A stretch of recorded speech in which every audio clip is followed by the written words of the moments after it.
Yes, hello guys, and welcome back to Premier League predictions. We are back to predict the top flight of English football, and as always, I'm joined by the amazing Sophie. How are you? Yeah, I'm not too bad, thank you. How are you? Yeah, not too bad. I'm going to set the like target this time. Okay. 5,200. Oh, I like it. It's the biggest one this season. Let's do it. Hit that like button if you like our stuff. Make sure to subscribe as well. It's free to do, and we're closing in on 116,000 thanks to your brilliant support. The scores last time, Sophie, I did beat you. There's some big scores in there, and look at that. I actually won for once, so that's something, isn't it? Yeah. Let's get into the predictions for this time, Sophie, and as I say, there are some big games coming this week. We start with Tottenham versus Manchester United. Sophie, I'm a bit unsure about this. Tottenham Hotspur weren't very good against Chelsea last time. They also come into this on the back of playing in the Champions League in midweek, whereas Manchester United will be rested. Man United, though, were not at their best against Nottingham Forest. Obviously got a bit lucky with the first goal because it didn't look like it'd gone out for a corner. No. The second goal is a really nice strike from Diallo, to be fair. And it does mean that with them drawing, they go back to 0 wins in a row, and that haircut has been postponed. Yeah.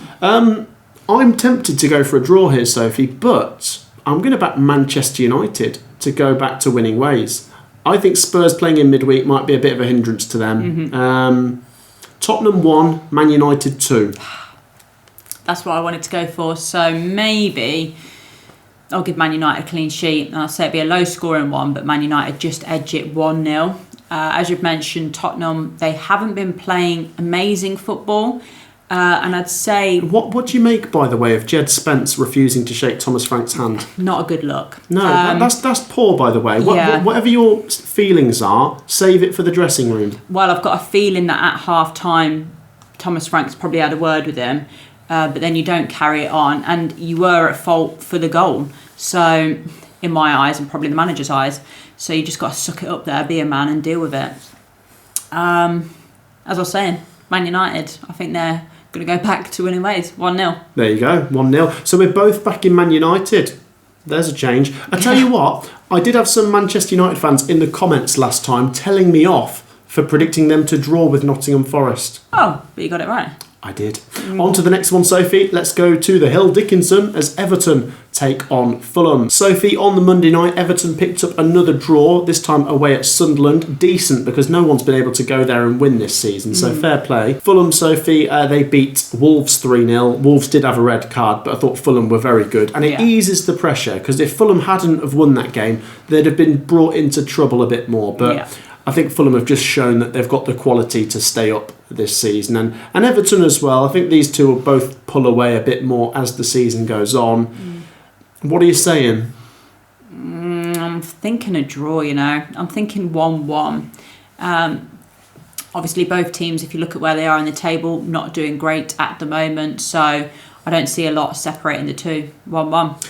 I think if this was at Craven Cottage, I might go for a draw. But with it being at the Hill Dickinson, I'm going to back Everton. Okay. I know Everton have now lost at the Hill Dickinson because they lost 3-0 to Tottenham last time at home.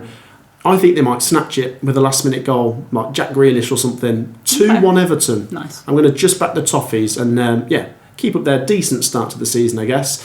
On to the next one, Sophie. Let's go to West Ham United versus Burnley. This is huge, isn't it? Yeah, and what a win that was for West Ham. Yeah, let's talk about it, because not very often this season have we said West Ham played well and deserved to win. I thought they were very good. Yeah, they've definitely turned a corner. I know Newcastle aren't the best away from home, but West Ham made it look easy. So fair play to them. Yes, I think one thing that I'm maybe just having to readjust my expectations for are that I thought Nuno would go in there and just try and make them hard to beat and keep clean sheets and win 1-0. But I think this squad, their quality is in going forwards. Yeah. I don't rate West Ham defensively, but I think going forwards they've got lots of quality. Somerville, Bowen, Souček, Paquetá. They're going to have to be on it to beat Burnley, because I think Burnley will be a tricky customer. They lost 2-0 to Arsenal, as I predicted. There's no disgrace in that, of course. This is so tough. I could see Burnley maybe getting a draw. Remember, last time away from home, they went and won at Wolves. True. Burnley can't afford to lose because West Ham will draw level on points with them. What are you saying? West Ham at home again? They are. Go on, I'll make it 2 wins on the bounce. I'll say 2-1. Just because Burnley, obviously, you're playing against Arsenal. You know it's very, very tricky, but they just turned up to almost damage limitations, and I don't really respect that too much. I don't think they're going to set up the same against West Ham because that is a winnable game for them. But I think that might leave them a little bit more open, and West Ham will punish them. So 2-1. Well, I don't know what else you expect Burnley to do against Arsenal, though. Yeah, try and get a draw, not just like, don't concede too many. Well, maybe, but it was always difficult, wasn't it? Arsenal are beating everyone.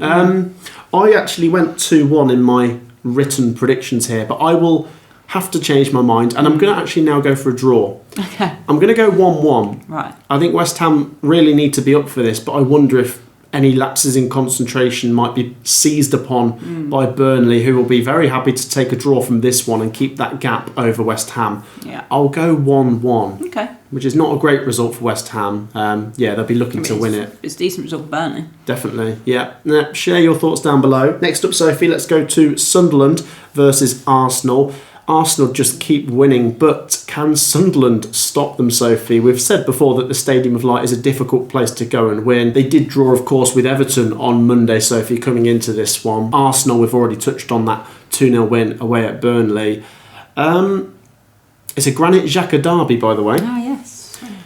I think Sunderland are going to make it difficult for Arsenal. Oh, yeah. I think Sunderland are really good at staying in games and then hurting you. So I wouldn't be surprised if Sunderland snatched something from this. But I think Arsenal might just sneak it.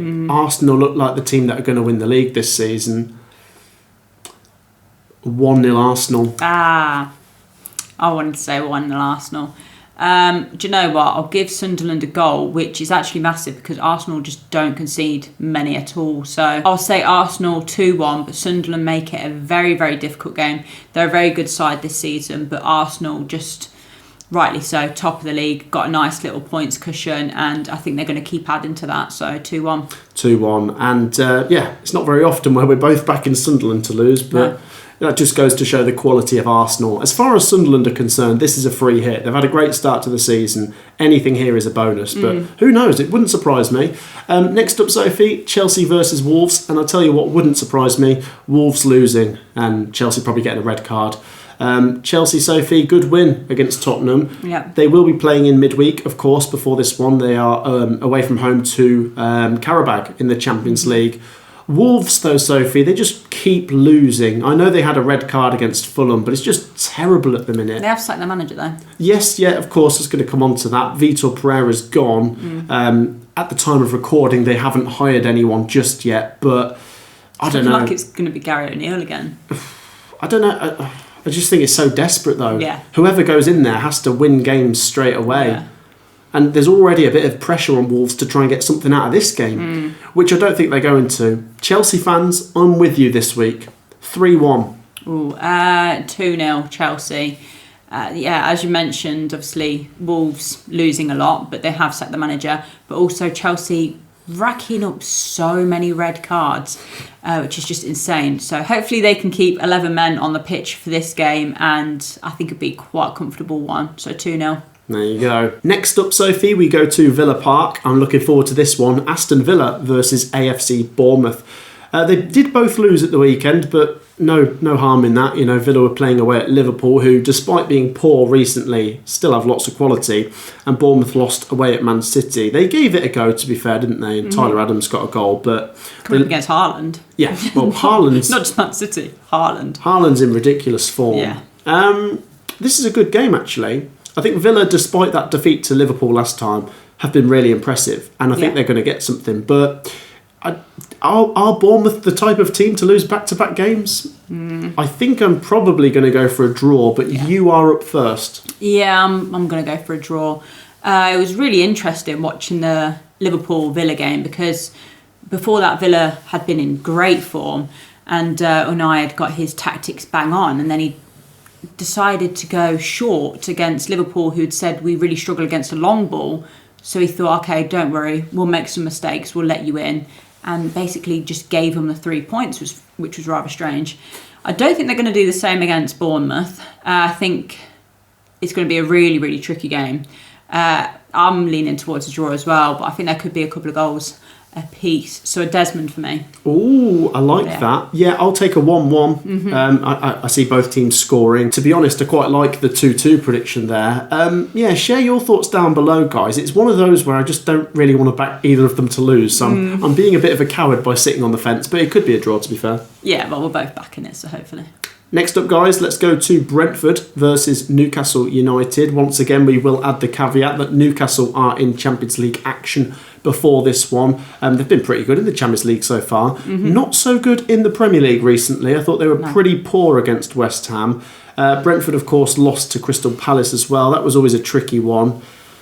Newcastle, there's a bit of pressure on them to start winning more Premier League games, and especially away from home. Yeah, an awful away.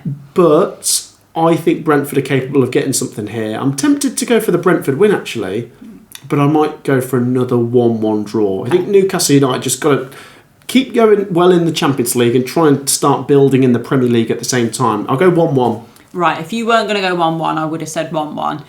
So that case, I'm going to say Brentford 2-1, just because Newcastle have been really poor away from home. It was an awful result against West Ham, and they're coming up against slightly better opposition in Brentford. So Brentford for me win, 2-1.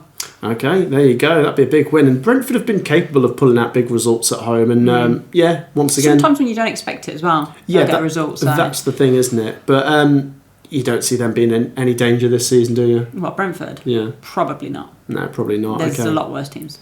There are. I tell you what, this would be a good game, Sophie. Crystal Palace versus Brighton. They both come into this on the back of good home wins last time. Palace beating Brentford 2-0 and Brighton beating Leeds 3-0. It's also a derby, I will say. A bit of added spice to this one, although a lot of people take the mick out of it and say it shouldn't be a derby. So it's not really a derby. Because they're about 40 miles apart. Anyway, I think it'd be a good game. I like both of them. Good footballing sides. Prediction? Tricky. Two good teams going at it. Do I go for a draw or do I back Palace at home? 2-1 Palace. I really didn't want to go against Brighton. That was a really good result against Leeds. But it is tricky going away to Palace. So 2-1. Palace are brilliant at the minute. Yeah. They really are. Yeah. And I really like them. I think I've got a soft spot for Palace, actually. I think after the FA Cup last year. Do you know what? I end up rooting for them. Yeah. But I do like Brighton. They're a very good footballing side. And maybe that result against Leeds is them going back to their best. That's a scribble, though. I did have 2-1 Palace written down. So I will take the draw. Okay. I'll go 1-1 again. Right. That's a lot of 1-1 draws. I promise I won't. I promise I won't go for any more. Share your thoughts down below, though, guys. I think it'd be a good game. The next one, Sophie, is Nottingham Forest versus Leeds United. Oof, another big one because you've got West Ham playing Burnley and Forest playing Leeds, which means 19th, 18th, 17th, and 16th all face off this weekend. Look. It still feels a bit surreal to say Forest are in a relegation battle considering where they were last season, but the truth of it is they are under a point per game and they haven't won since the first game of the season. I think they might win though. It was a good draw against Man United, wasn't it? The signs are there. Yeah. First of all, the first goal for Man United is a disgrace. Yeah. How can you say the ball's gone out? I know. That's not on them. That's on the officials. It was horrific. I loved the reaction from the Forest fans, though, when that first goal went in for United. I thought they were going to kill the referee, honestly. They went mental. And the reaction from the players in the second half was a lot better. And then, of course, they concede that Diallo goal at the end. Yeah. The thing is, I just don't like Leeds away from home that much. They did beat Wolves, which was a really encouraging win, of course. Everyone is beating Wolves at the minute. Exactly. They've put in a couple of spirited performances, haven't they, away from home? Like they narrowly lost to Fulham, but we've seen them get turned over by Brighton and Arsenal. And I wonder if Forest might just snatch this. Forest really need to win. I'm going to go 1-0 Forest. Okay. Do you know what? I'll back a draw. I'll say Leeds get a draw on the road, which is a great result for them. Not the best result for Forest because really they need to be picking up more points, but I can just see the two cancelling each other out, to be honest. So, 1-1. Isn't this a great old school top flight game, by the way? Yeah, two massive clubs going at it. Great fan bases. And as you mentioned, like top teams. They're probably two of my favourite stadiums to have visited as well. Yeah. I love Ellen Road. I love the City Ground. I know I'm sucking up to you guys, but I just think it's great to see these two in the top flight together. If it was at Ellen Road, I might be more inclined to go for Leeds to get something. Yeah. But I think at the City Ground, Forest have got to get their next win. Share your thoughts down below. I'm sure it'll be a good atmosphere. The final game, Sophie, Manchester City versus Liverpool. This is huge. Ooh. Arsenal fans will be hoping for a draw, probably. Or just gain points on them both. Yeah. Or hoping that Man City don't win, because right now I think Man City are a more realistic threat. They're a point closer as well. Yeah, I think Liverpool, that run they went on, even if they start improving now, it's done some serious damage. Yeah. Arsenal have opened up a big gap now. So if Liverpool are to win the Premier League, they've got to be pretty flawless, including having to win this game. I don't know if they're going to, though. As you said earlier, Haaland is having a very good season. He's on fire. Unsurprisingly. They do both come into this on the back of Champions League action, I will say. They're both at home. Liverpool at home to Real Madrid this midweek. Man City at home to Dortmund. So I'm sure both of those games will take it out of them. Manchester City are probably the favourites with the bookies, Sophie. Are they the favourites for you? Yes, they are. They've been playing some really nice football, as I've mentioned, mainly because of Haaland. He's just in insane form. So with them being at the Etihad as well, I know Liverpool just got a really good result against Aston Villa, but as I said, Aston Villa changed the tactics and basically handed them the game. Man City won't do that. So for me, Man City win 2-1. Yeah, I think that's a realistic scoreline. I'm going to go 2-2, which is a good result for Arsenal. Yeah. But I think Liverpool are surely going to start turning it around. Like, I know you say Villa kind of helped Liverpool with the win, but it was better from Liverpool. Oh, yeah, definitely. And let's not forget the quality they've got in this team. They should still be able to hurt Man City. As much as I think Man City can hurt Liverpool, Liverpool should be able to hurt them back. So 2-2, which isn't really helpful for either, but I think it'd be a good game. But as you said, it is helpful for Arsenal. There you go. Share your thoughts down below, guys. In particular, I'm curious to get all of your predictions for that Manchester City versus Liverpool game. It's really exciting when those two lock horns. There's lots of drama going on down at the bottom as well, so share your thoughts for West Ham versus Burnley and Nottingham Forest versus Leeds. Thank you, as always, for all of your support. Make sure you have hit the like button. Make sure to do it now because we're going for 5,200, which is a record this season. So get involved. Make sure you've hit the subscribe button as well. It takes 2 seconds. And thank you for joining me, Sophie. Thank you. We will be back with championship predictions tomorrow. See you there. Peace out.